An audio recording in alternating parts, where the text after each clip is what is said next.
현재 일본 열도를 정통으로 관통하여 도쿄도로 북상 중인 태풍 에어리는 전 세계 기상학자들의 경고에도 불구하고 일본 기상청은 태풍의 위력이 대폭 약화되어 도쿄 23구를 지날 때에는 열대저기압에 불과해 일본 당국은 우선 한시름 놨다는 입장을 보이고 있습니다. 그러나 태풍이 일본을 놀리기라도 한 듯 소형 태풍이라 생각했던 전문가들의 의견과 달리 슈퍼태풍 그 이상의 강도로 급성장하여 현재 열도를 강타 중인 태풍 메아리는 시즈오카 해안에 상륙한 다음 그대로 후지산 정상을 관통하여 광복절 연휴 첫날 태풍 메아리가 소멸할 것이라는 분석에 일본 정부가 비상 상황에 빠진 모습을 보이고 만 것입니다. 중심기압 1006헥토파스칼 최대 풍속 18m의 열도를 완전히 집어삼키고도 남을 크기로 커진 메아리는 작년 일본에 치명상을 가한 태풍 찬투와 매우 유사한 피해를 주는 가운데 실제 일본인들 사이에서 태풍의 존재는 두려움의 대상으로 여겨져 왔습니다. 특히 2019년 태풍 하기비스를 기점으로 일본이 자랑하던 신칸센이 침수되는 등 일본인들은 지진보다 태풍이 위험하다는 인식이 박히게 되었습니다. 미국 기상청은 8월 12일 새벽 3시 태풍 8호 메아리가 발생했다고 공식 발표를 전했습니다.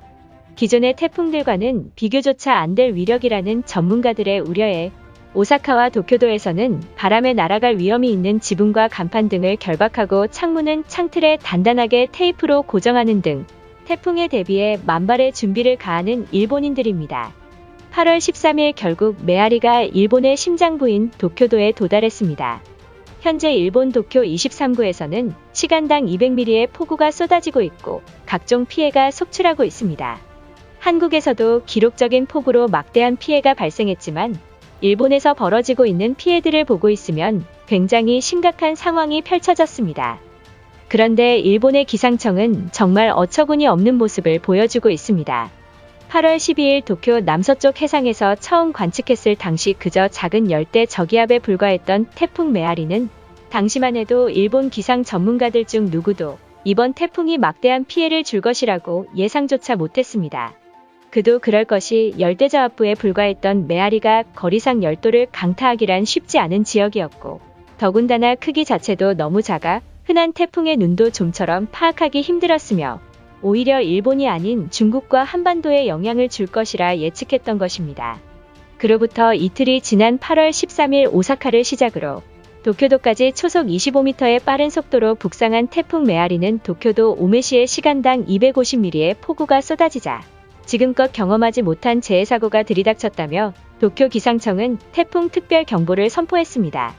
이미 시즈오카현 서부에 있는 하마마스시에 내린 태풍에 의해 농경지가 초토화되는 등 곳곳에서 피해가 발생하고야 말았던 것입니다.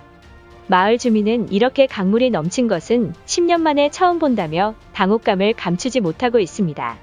이날 시즈오카 행정부는 피해 상황을 점검하고 현장 복구를 지휘했지만 소 잃고 외양간 고치는 늦장 대응에 논란이 되고 있습니다. 현재 태풍 메아리의 심상치 않은 행보에 일본 정부도 우려했는지 일부 지역에서는 초등학교가 일제히 휴교령을 내리는 등 초강력 재해임을 인정하며 나름대로 대비책을 보여주는 듯 했지만 최근 해외 위성관측센터에서 보내온 태풍 메아리의 사진이 공개되자 일본 정부는 작년 태풍 찬투의 악몽을 떠올리기라도 한 듯 당혹감을 감추지 못했습니다. 태풍 발생 지점과 더불어 기상학자들의 예측을 벗어나는 돌발 행동과 갑자기 강력한 태풍으로 발달하는 등 여러 면에서 찬투를 빼닮은 태풍 메아리의 행보에 전세계 나라들까지 이목을 끌고 있습니다. 이번 재해에 대해 많은 전문가들은 30년 만에 수도권을 강타한 태풍이 될 것이라며 8월 13일 오후 7시경 도쿄도를 강타한 태풍은 전문가들의 우려와는 달리 다행히 인명피해는 발생하지 않았다고 기상청은 전했습니다. 게다가 대규모 토목공사, 잘못된 산림정책으로 인해서 재해사고는 매년 반복되고 있습니다. 더욱이 일본 정부는 기상청의 예산을 올해 20%나 삭감하는 등 잇따른 자연재해에도 불구하고 예산 삭감을 진행하는 어처구니 없는 모습을 보이고 만 것입니다. 일본 기상청은 기상관측과 지진을 포함해 매년 늘어만 가는 재해를 대비하기 위해 매년 200억가량의 유지비 증액이 필요하다고 정부에 요청해왔습니다. 하지만 일본 정부는 예산 부족이라는 핑계로 방관하고 있다는 사실입니다. 8월 13일 오후 11시경 메아리가 후쿠시마를 통과한 직후 일각에서는 심상치 않은 소문마저 들리기 시작했습니다. 그도 그럴 것이 지난 10년 동안 한 번도 알리지 않았던 사실을 일본 정부가 공개했던 것입니다. 지난 2019년 태풍 하비기스가 열도를 강타한 직후 후쿠시마를 방문한 전문가들이 3주간 인근 강과 토지를 바탕으로 조사한 결과 태풍 하기비스로 일본 후쿠시마 산림지대 오염물질이 평지로 이동해 방사성 세슘이 도로와 주택으로 퍼져나가는 등 재오염이 광범위하게 일어난 것을 확인했다고 밝혔습니다. 더욱이 원전사고 영향으로 후쿠시마 주민들의 건강 피해도 본격화하고 있는 가운데 원전사고 이후 소화갑 상선암이 약 70배나 증가했다는 사실입니다. 또한 1986년 체르노빌 원전사고 5년 이후 어린이 갑상선암 환자 발병 빈도가 지역에 따라 사고 이전 기준 30에서 100배 증가했습니다. 일본 당국은 후쿠시마 원전과 불과 50km 떨어진 지역에서도 작년부터 농경지를 대폭 허락하는 등 심상치 않은 모습을 보이고 있습니다. 또한 후쿠시마 쌀을 고급화하여 비싼 가격에 판매까지 하고 있던 것입니다. 현재 방사능 공포는 러시아 전쟁이 제대로 보여주고 있습니다. 러시아 군인들이 보호 장비 없이 돌아다니다가 이곳에서 방사능에 피폭됐다는 주장이 나왔습니다. 그런데 전 세계를 경악하게 만든 사건이 하나 더 있습니다. 4월부터 한 달 동안 자위대 장비품을 우크라이나에 제공했다는 것이며 해당 품목에는 방한복과 텐트, 비상시에 먹을 비상식량이 11만 개가 보내졌습니다. 그런데 심각한 문제는 자위대원들이 먹는 밥과 비상식량 모두 후쿠시마산 식재료로 만들어지고 있던 것입니다. 일본인들이 먹지 않던 식재료를 자위대에게 납품했던 것이며 일각에서는 악성 재고가 쌓이자 우크라이나에게 경제적 지원이는 명분으로 후쿠시마산 음식을 보내는 것 아니냐는 여론마저 쇄도하고 있습니다.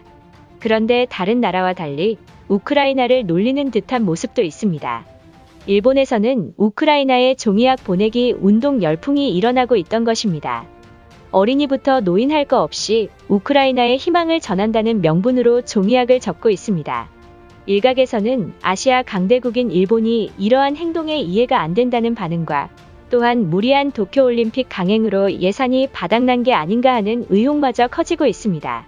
일본 정부는 후쿠시마 오염토의 식용작물을 시험 재배 몰래 추진하는 등 방사능이 위험하지 않다는 것을 널리 알리겠다며 자랑스럽게 말하던 때와 사뭇 달랐던 것입니다.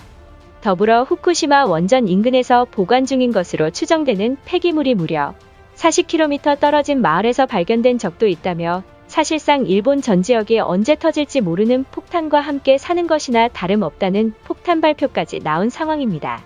최근 계속된 자연재해들로 인해 자존심 강한 일본인들마저 한국인들의 도움이 절실하다는 망언까지 나와 현재 일본이 처한 상황이 얼마나 심각한지 알 수 있는 모습입니다.